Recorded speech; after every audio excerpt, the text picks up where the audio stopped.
جادو وہ تو کر دیا انہوں نے جادو کے طرح، اور اسی وقت موت بھی ہو جاتی ہے یا مقرر ہے، تو کیا جس نے جادو کرایا وہ قتل میں شامل ہو اللہ تعالیٰ کی نظر میں؟ ہاں بالکل، یہی تو میں بتا رہا ہوں کہ وہ جو بزرگ نے کہا کہ میرے اور اللہ کے بیچ میں منہ کالا کس نے کیا، وہ تو بالکل قتل میں شامل ہو گیا. بھائی کسی نے کسی کو گولی ماری تو وہ قتل میں شامل ہو گیا نہیں، یہ بھی جادو کر کے انہوں نے اسے قتل ہی کرا دیا، سمجھ لو.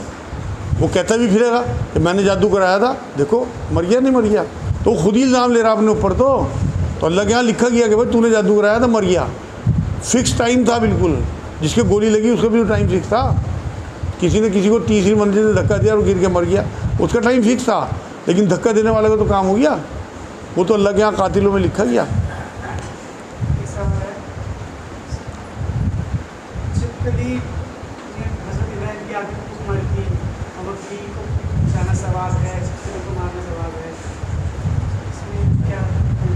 ان کا سوال یہ ہے کہ چھپکلی کو مارنا ثواب اور مکڑی کو نہ مارنا ثواب، یہ کیا باتیں؟ بالکل یہ حدیث سے ثابت ہے بھائی. چھپکلی کو مارنا واقعی ثواب ہے، اور بھی مجھے جانوروں کی پوری لسٹ ہے. اسی طرح مکڑی کے بارے میں یہ بات ہے کہ آپ اسے بھگا دو لیکن مارنے سے بچو، کیونکہ اس نے ہماری نبی کی حفاظت اللہ کے حکم سے فرمائی تھی. حکم اللہ ہی کا تھا، کیونکہ تمام جتنے بھی جانور ہیں انہیں اعلام کرتا ہے اللہ. مدھو مکھی کے بارے میں سورہ نمل میں اللہ کہتا ہے کہ یہ جو ہے یہ اللہ کے بتائے ہوئے راستوں پہ چلتی ہے، اللہ اسے الہام کرتا ہے فلاں فلاں راستے پہ چل، اور یہ پھر رس چوس کے تمہارے لیے اس کے پیٹ سے اللہ ایسا مشروب پیدا کرتا ہے الگ الگ رنگوں کا جس میں انسانوں کے لیے شفا ہے. قرآن کی آیت ہے. تو اللہ الہام کرتا ہے جانوروں پہ بھی، پرندوں پہ بھی، مدھو مکھیوں پہ بھی، اسی طرح سے مکڑیوں پہ بھی. تو اللہ کے حکم سے ہوا تھا، لیکن ہوا تھا. آپ کچھ پوچھ رہے تھے بھائی؟ جادو کے تعلق سے سوال تھا، اگر وہ انسان اتنا ڈپریشن میں آتا ہے جادو کی وجہ سے اور وہ سوسائڈ کرتا ہے، کیا وہ موت اللہ کی طرف سے تھی یا پھر؟ ان کا سوال یہ ہے کہ کوئی انسان جادو کی وجہ سے اتنا ڈپریشن میں آ جائے کہ وہ سوسائڈ کر لے تو وہ کیا موت اللہ کی طرف سے تھی یا جادو کے اس میں گنا جائے گا؟ بھائی دیکھو، میں نے ابھی ایک حدیث سنائی ہے آپ کو کہ اللہ نے قلم اٹھا لیا سوتے ہوئے سے، بچے سے اور دیوانے سے. اگر وہ ڈپریشن میں اتنا دیوانہ ہو گیا تھا کہ اسے پتہ ہی نہیں تھا، اپنا ہوش ہی نہیں تھا، اور اس نے اس میں سوسائڈ کر لیا، تو اس سے تو اللہ نے قلم اٹھا رکھا.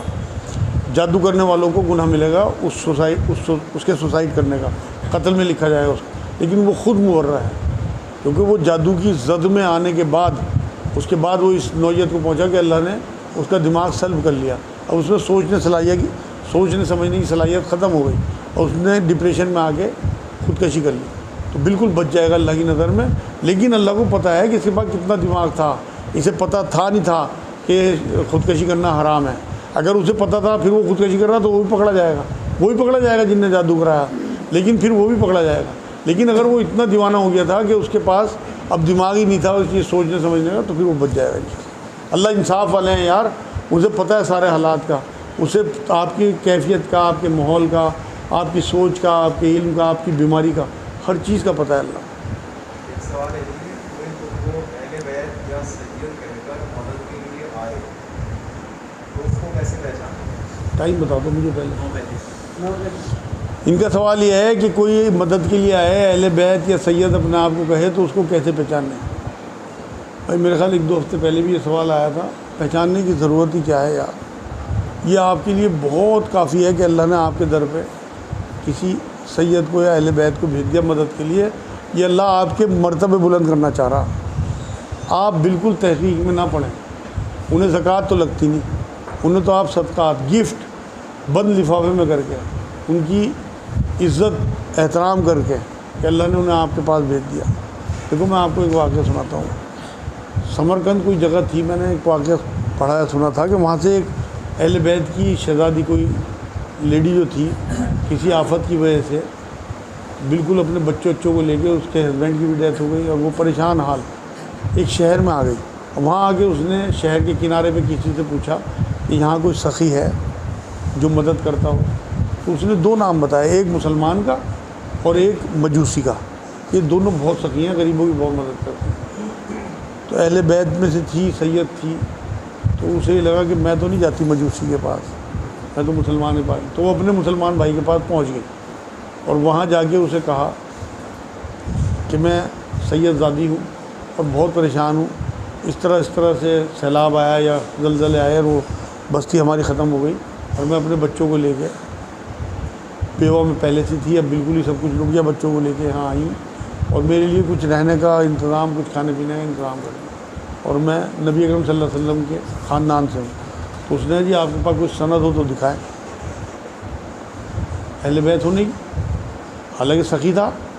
تو انہوں نے بھائی دیکھو میں تو خود لوٹی پیٹی آئی، میرا تو سامان بھی میرے پاس نہیں ہے، بس بچے یہ پوٹ لیا کپڑوں کی طرح سے، تو میں تجھے سند کہاں سے دے دوں گی؟ میں تو شجرہ ساتھ نہیں لا سکتی تھی اس وقت۔ تو اس نے جی بنا سند کے تو میں نہیں مدد کر سکتا، اس نے لوٹا دیا۔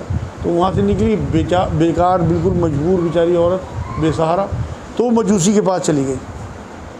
تو مجوسی نے جب سنا کہ اہل بیت میں سے ہے، تو اس نے ان کے ادب و احترام میں فوراً ایک چھوٹے سے گھر کا جھوپڑی کا انتظام کر دیا اور کچھ اس میں راشن واشن ڈلوا دیا، ان کے پردے کا انتظام کر دیا۔ رات کو جب یہ مسلمان سوئے تو ان نے خواب میں دیکھا کہ ایک بہت بڑا محل ہے اور نبی اکرم صلی اللہ علیہ وسلم اس محل کے باہر ہی ٹہل رہے۔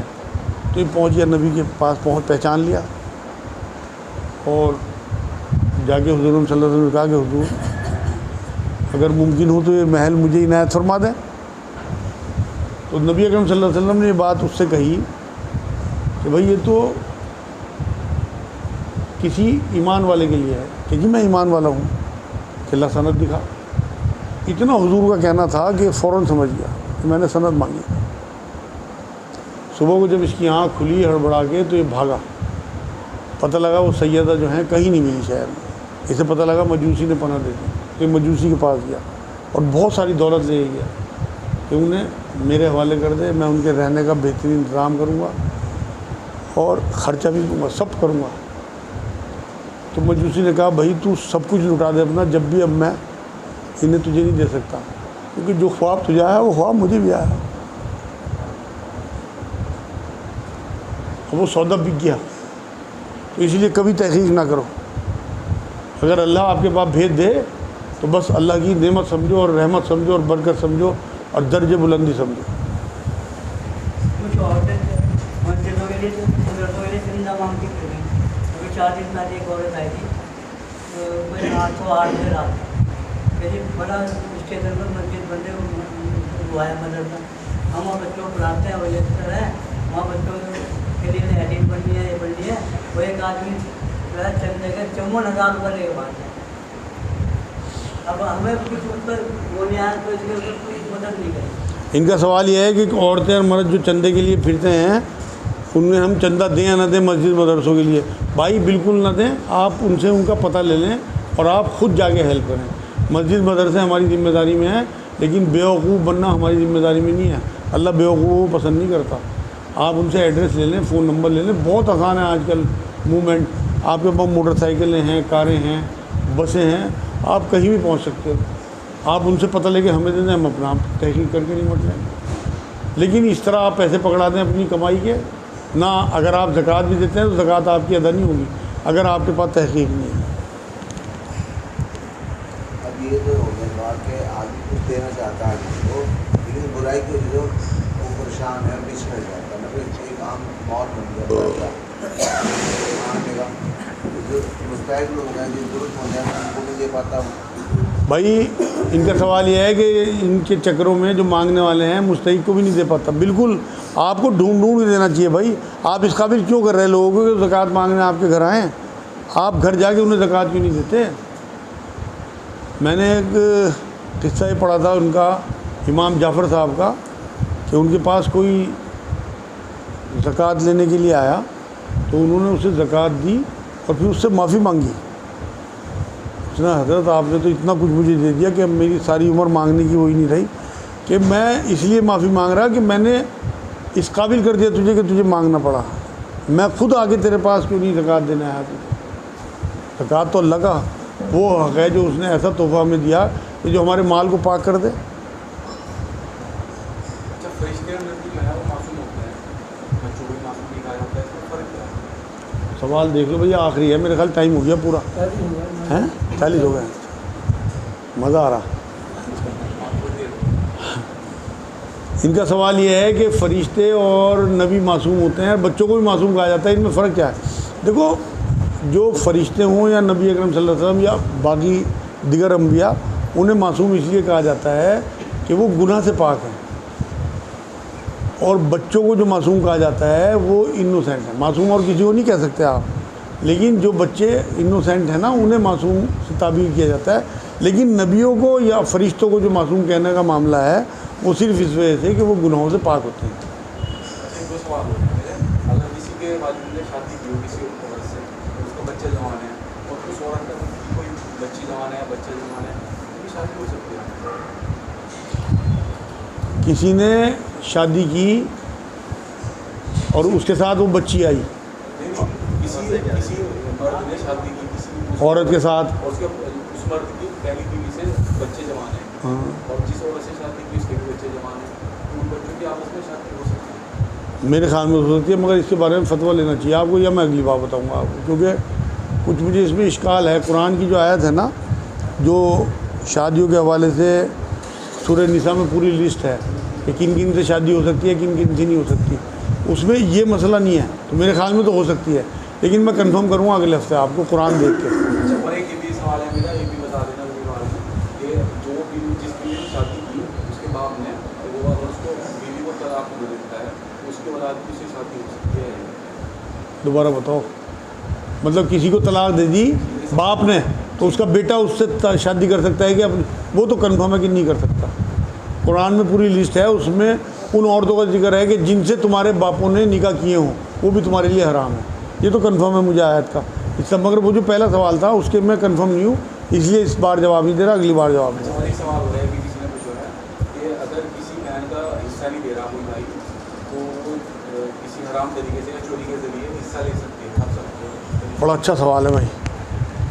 ان کا سوال یہ ہے کہ بھائی اگر اپنی بہن کا حصہ نہیں دے رہا تو بہن جو ہے وہ کسی طریقے سے، یعنی کہ بدماشوں کے ذریعے یا چوری کے ذریعے، ناجائز جو کہلاتا ہے ہمارے معاشرے میں معاملہ، اس ذریعے سے اپنا حصہ لے سکتی ہے، بالکل لے سکتی ہے۔ ایک بار ایک صحابیہ نبی اکرم صلی اللہ علیہ وسلم کی بارگاہ میں آئیں کہ حضور میرا شوہر ہمیں نان نفقے کے پیسے تک نہیں دیتا، تو کیا میں اس کی جیب سے پیسے نکال لیا کروں؟ یہ چوری تو نہیں ہوگی، حضور نے اجازت دے دی۔ تو اس سے نس ملتی ہے، لیکن اتنا ہی حصہ جتنا اس کا بنتا ہو، زیادہ نہیں۔ وما اگر والد زندہ ہو تو والد زندہ ہو مطلب سوال کیا کہ حصے کی بات جو آئی وہ حصہ تو ماں باپ کی وراثت میں ہے نا، لیکن اگر والدہ فوت ہو گئی اور والد زندہ ہے تو والد زندہ ہو تو اپنے حصہ ہی نہیں بنے، والد تو مالک ہے، والد تو مالک ہے، وہ نہیں دیتا اپنی کسی اولاد کو، کسی کو دیتا ہے۔ بھائی اس کے اوپر قابض ہو گیا، والد کو بھی اس نے اپنے قابو میں کر لیا۔ ایسا ہے، وہ تو جب تک باپ زندہ ہے جب تک کوئی وراثت نہیں بٹی، پھر تو اسے قابض ہونے کا گناہ ملے گا کہ انہوں نے قبضہ کر رکھا اس کے مال پہ، لیکن باپ کے مال پہ کر رکھا، ابھی بہن کا کوئی حق اس میں نہیں ہے، باپ کے مرنے کے بعد بہن کا حق بنے گا۔ وما علینا الا البلاغ۔ بھائی اگلے ہفتے باقی انشاءاللہ، چاہے دے دو عبداللہ۔